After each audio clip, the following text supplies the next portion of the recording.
Hey guys, it's Leah from Prestige Worldwide Medical Consulting. I am a physician assistant, U.S. Army veteran, and former CMP examiner.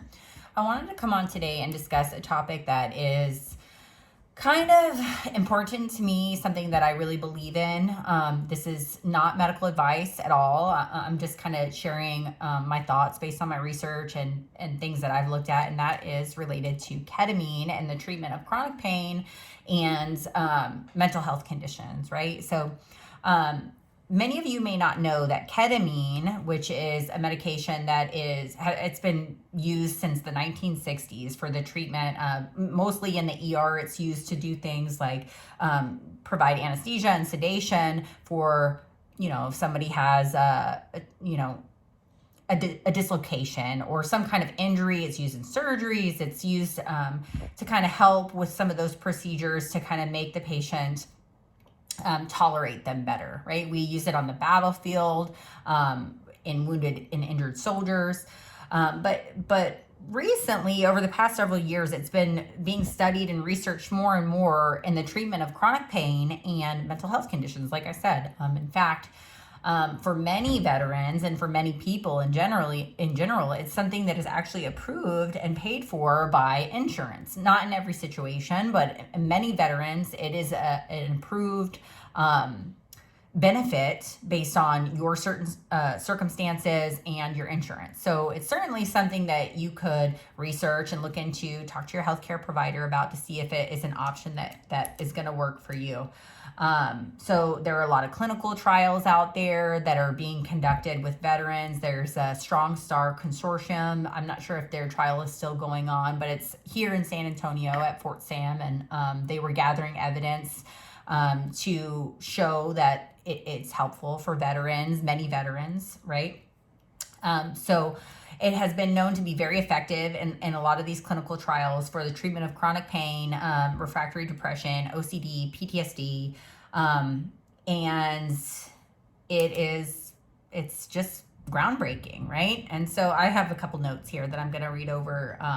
So it works differently than typical antidepressants. Typical antidepressants work on certain chemicals or neurotransmitters in the brain, like serotonin, norepinephrine, things like that. Ketamine works on the NMDA receptor to improve and repair faulty nerve function, known as neuromodulation, right? Ketamine has sometimes gotten a bad rap because it is used very much on the street. It's a street drug. People use it. It's a hallucinogen. People, again, for all of its very many positive effects in medicine, it can also be abused. So what they found is that there was significant repair to some of those areas in the brain to assist with depression and things like that. So it's not necessarily the hallucinating effects or the high or the whatever that the person may get. It's what it does in the brain afterwards that they have found to be very helpful in the treatment of refractory depression, right? Maybe depression that's not been helped with traditional antidepressants, psychotherapy, electroconvulsive therapy, things like that, right?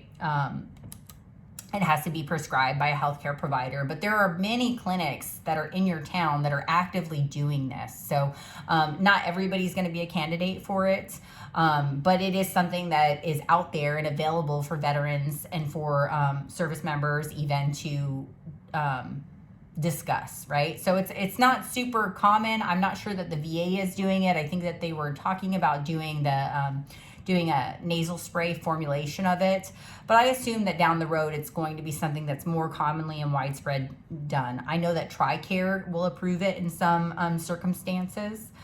So what are some of the conditions that it has been shown to be helpful for?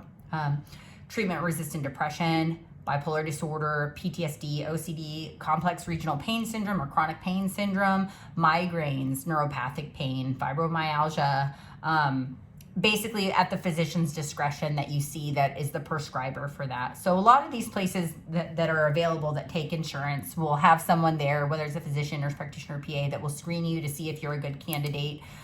Some of the contraindications for this are if someone has active psychosis, schizophrenia, they're actively manic, substance abuse can be problematic, CHF, congestive heart failure, strokes, if you're pregnant, things like that. But again, this is all based on the treating clinician's discretion of, you know, your clinical picture, right? Again, this is not medical advice. This is for informational purposes only.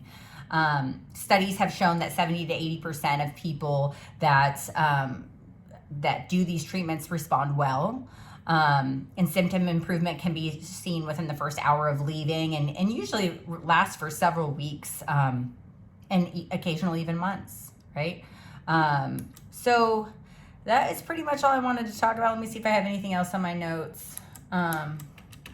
I really just wanted to come on and let veterans know that this groundbreaking treatment is out there. You can do a simple search and read some stuff on PubMed about published studies on it. There's, you know, I'm not telling anyone to go like Wikipedia it, but there's lots of YouTube videos from psychiatrists out there that are kind of discuss it more.